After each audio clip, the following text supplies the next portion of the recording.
Adobe Premiere Pro has recently released new updates to its software in 2022. So what needed to be improved upon, if anything? We're going to talk about that today in this video. I'm Dennis, a team member here at Streamcore Productions. Alright, let's get into it.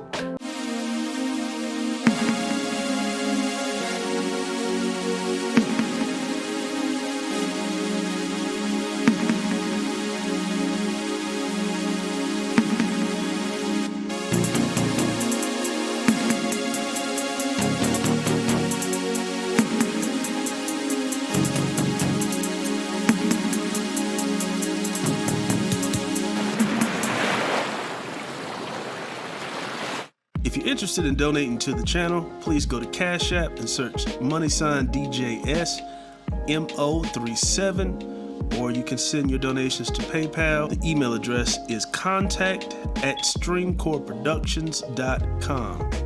Now, from here, it almost looks the same.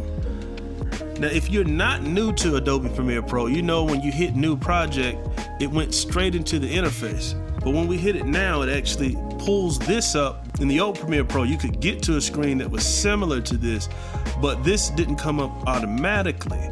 And this is the import section of the interface now. So I actually think this works better to go ahead and get this out the way, and I'll show you just in a moment why I think it's so much better. So what we're gonna do, we're gonna choose our media.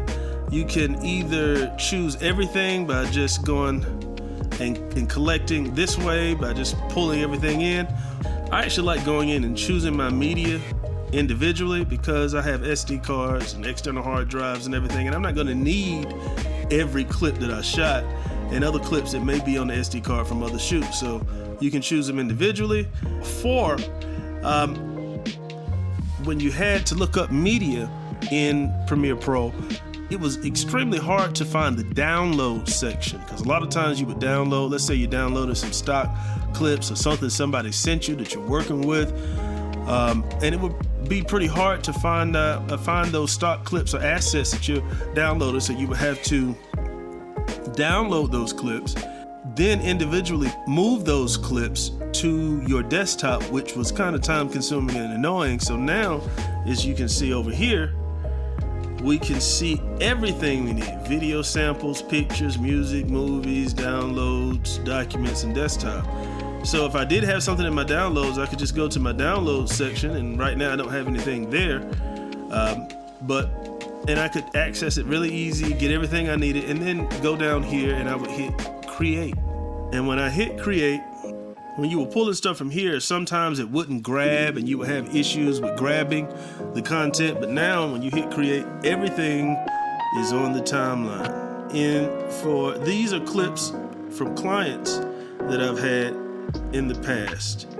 And that right there, of course, is one of the YouTube videos. All right, so everything's lined up. All I have to do is, cut and edit everything the way that I want it. Now, one thing that's really helpful is right here in this corner you see import, and then you see edit, and then export. Before, when you did export, you had to go to file and go down to export, but now you can just hit export and it pulls it right up just like that. All right, but let's go back for a second.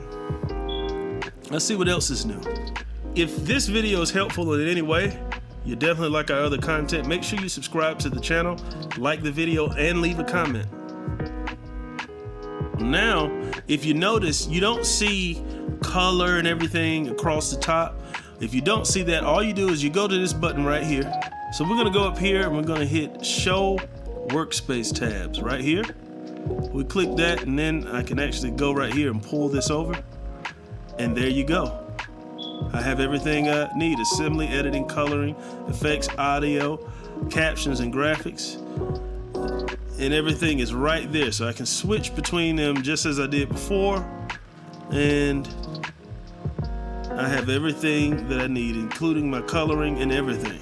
This video is actually already color graded, so what I'm going to show you really quick is I'm going to choose this clip, and then I'm going to go over, I'm going to choose this clip, and then I'm going to go, they have something now on coloring, they have this new option called auto coloring. So if I hit that, you notice it adjusted things on that clip slightly. So let's undo that for a second. Let's go to edit and undo.